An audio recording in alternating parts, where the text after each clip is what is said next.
તો આપ જો સીધા દ્રશ્યોમાં આપને બતાવી રહ્યા છે અને નાણામંત્રી ત્યાં પહોંચ્યા છે અને થોડીક જ વારમાં બજેટ છે રજૂ કરવામાં આવશે। સૌ કોઈની નજર આ રાજ્યના બજેટ પર છે કે આ વખતે રાજ્યને શું નવું મળવા જઈ રહ્યું છે, આ વખતે શું નવી ભેટ હોઈ શકે છે। સીધા જ જઈશું, ગૌરવ અમારી સાથે લાઈવ જોડાઈ ગયા છે। ગૌરવ, આ વખતનું રાજ્યનું બજેટ ને રાજ્યને શું નવું મળશે તેના પર સૌ કોઈની નજર છે। નાણામંત્રી ત્યાં પહોંચ્યા છે, શું અપડેટ્સ?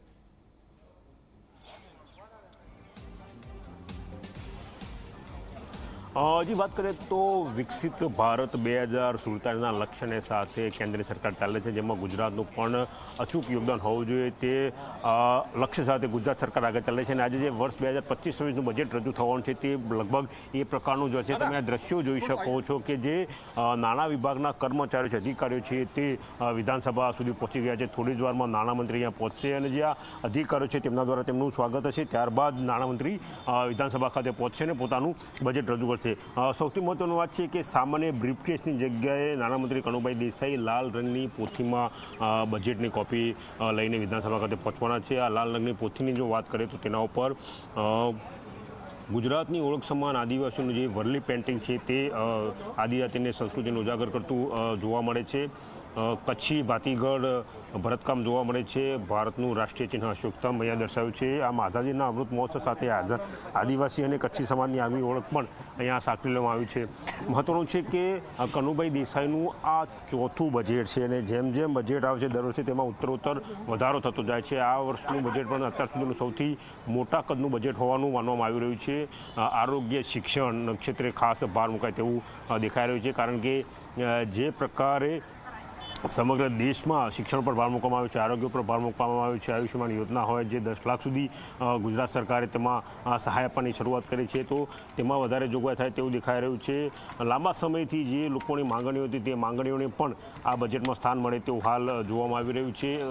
બજેટ રજૂ થાય તે પહેલાં જ કોંગ્રેસના જે ધારાસભ્યો હતા તેમને દેખાવ કર્યા, ઓપીએસની માંગણી કરી, આઉટસોર્સિંગ પ્રથા બંધ કરીને કાયમી ભરતીની માંગણી કરી। આ દ્રશ્યો તમે જોઈ શકો છો કે નાણામંત્રી કનુભાઈ દેસાઈની જે કાફલો છે, જે કાર છે તે આવી છે અને તેઓ બજેટની કોપી લઈને વિધાનસભા સુધી પહોંચી ગયા છે। થોડી જ વારમાં તેઓ વિધાનસભામાં પ્રવેશ કરશે। તમે જોઈ શકો છો કે લાલ રંગની પોથી તેમના હાથમાં છે અને જે અધિકારીઓ છે નાણાં વિભાગના તે તેમનું સ્વાગત કરી રહ્યા છે। થોડી જ વારમાં કનુભાઈ વિધાનસભા ખાતે પહોંચશે અને વિધાનસભાના સત્રની શરૂઆત થશે। બપોરે 12 કલાકે સત્રની શરૂઆત થશે, જેમાં શરૂઆતના 1 કલાકમાં પ્રશ્નોત્તરી કાર છે, એટલે જે પ્રશ્નોત્તરી કાર છે તેમાં પ્રશ્નોત્તરી છે। ત્યારબાદ પ્રશ્નોત્તરી કાર પૂર્ણ થયા બાદ જે વિધાનસભાના મેજ ઉપર કાગળો મૂકવામાં આવવાના છે તે મૂકાશે અને ત્યાર પછી કનુભાઈ દેસાઈ છે જે વર્ષ 2025-26નું બજેટ લોકો વિધાનસભામાં રજૂ કરશે।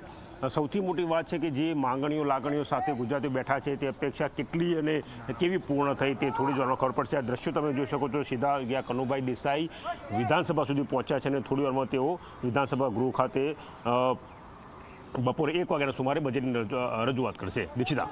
બિલકુલથી ગૌરવ, આપની પાસેથી અપડેટ્સ લેતા રહીશું, પરંતુ સીધા દ્રશ્યો આપ જુઓ કે ગુજરાત રાજ્યને આજે શું નવું મળશે। આજે બજેટ રજૂ થવાનું છે ત્યારે વિકાસને વેગ આપે તેવું આ બજેટ હશે, સાથે સાથે નાગરિકોની સુખાકારીમાં વધારો થશે તેવું બજેટ આ વખતે રજૂ થવાનું છે। લાલ કલરની પોથી સાથે નાણામંત્રી કનુભાઈ દેસાઈ છે તે ત્યાં પહોંચી ચૂક્યા છે અને તમામ જે અધિકારીઓ છે તેમણે તેમનું સ્વાગત કર્યું છે ફૂલો આપીને। હવે થોડીક જ વારમાં તેઓ અંદર જશે અને ત્યારબાદ મેજ પર આ કોપી રજૂ કરશે। તે પહેલાં વિપક્ષ પણ તૈયાર છે અને વિપક્ષ કે જેઓ સતત ઘેરી રહ્યા છે, કોંગ્રેસના ધારાસભ્યો છે તે ત્યાં પહોંચ્યા છે અને તે લોકો પણ વિરોધ કરી રહ્યા છે। પરંતુ આ વખતનું જે બજેટ છે તેમાં તમામ લોકોની જે આશા અપેક્ષાઓ છે, આશા અપેક્ષાઓ કેટલી સંતોષાય છે તે બજેટ રજૂ થાય ત્યારબાદ જ ખબર પડશે। પરંતુ કેટલીક વસ્તુઓ એવી છે કે જેમાં બજેટમાં ખાસ ધ્યાન રાખવામાં આવી રહ્યું છે। અત્યાર સુધીનું આ સૌથી મોટું બજેટ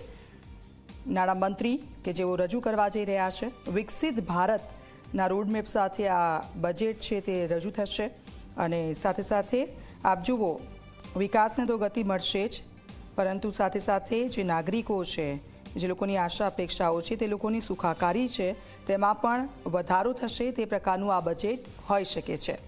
તો અત્યાર સુધીનું આ સૌથી મોટું બજેટ રજૂ કરશે નાણામંત્રી અને સીધા દ્રશ્યો અમે આપને બતાવી રહ્યા છે।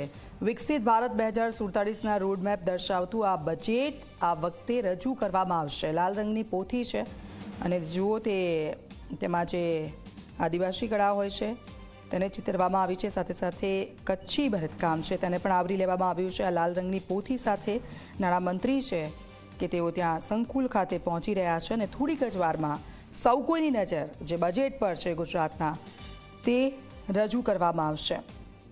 તો અંદાજપત્ર સાથે નાણામંત્રી કનુભાઈ દેસાઈ અને તમામ અધિકારીઓ છે કે જેમણે તેમનું સ્વાગત કર્યું. ત્યારે સતત બીજી તરફ કોંગ્રેસના ધારાસભ્યો છે તે લોકો વિરોધ કરી રહ્યા છે. મોંઘવારીના મારને લઈને તે લોકોનો વિરોધ જોવા મળી રહ્યો છે. સાથે સાથે આજે બજેટ સત્ર ચાલી રહ્યું છે ત્યારે પ્રશ્નોત્તરી કાળ પણ ચાલવાનો છે અને આ વખતનું બજેટ લગભગ 10થી 11% વધુ હોવાનો પણ અંદાજો છે. અને આ વખતનું બજેટ જ્યારે રજૂ થવા જઈ રહ્યું છે ત્યારે આ વખતના બજેટમાં હવે ગુજરાત રાજ્યને શું નવું મળે છે ને તેના પર ભાર મૂકવામાં આવ્યો છે. કારણ કે શિક્ષણની જે નીતિ છે તેને લઈને સતત ભાર મૂકવામાં આવ્યો છે. આરોગ્ય પર સતત ભાર મૂકવામાં આવ્યો છે. ત્યારે આરોગ્યને લઈને નવું શું બજેટમાં હોઈ શકે છે, શિક્ષણને લઈને નવું શું બજેટમાં હોઈ શકે છે તેના પર સૌ કોઈની નજર છે. ત્યારે ઓલિમ્પિક 2036 કે જ્યારે અહીંયા રમાવાનું હોય ત્યારે તેને લઈને આ બજેટમાં શું હોઈ શકે છે તેના પર સૌ કોઈની નજર છે. આપણા દેશના યશસ્વી વડાપ્રધાન અને વિશ્વના સર્વ લોકપ્રિય નેતા માનનીય શ્રી મોદીજીએ જ્યારે એઓ ગુજરાતના મુખ્યમંત્રી હતા ત્યારે એક વિકાસની રાજનીતિ શરૂ કરીને લોકોના કલ્યાણ માટે અનેકવિધ આયામો કરી ગુજરાતને આખા ભારતનું રોલ મોડેલ બનાવ્યું. ત્યારથી ગુજરાતનો વિકાસ અવિરત રીતે થઈ રહ્યો છે અને આ માનનીય મુખ્યમંત્રી શ્રી ભૂપેન્દ્રભાઈ પટેલની આગેવાની હેઠળનું આ ચોથું બજેટ છે. એમાં યુવાનો અને સાથે સાથે નારી શક્તિ અને અન્નદાતાઓને વધુમાં વધુ આપણે આગળ લાવી શકીએ એ માટેના પ્રયત્નો કરવામાં આવ્યા છે.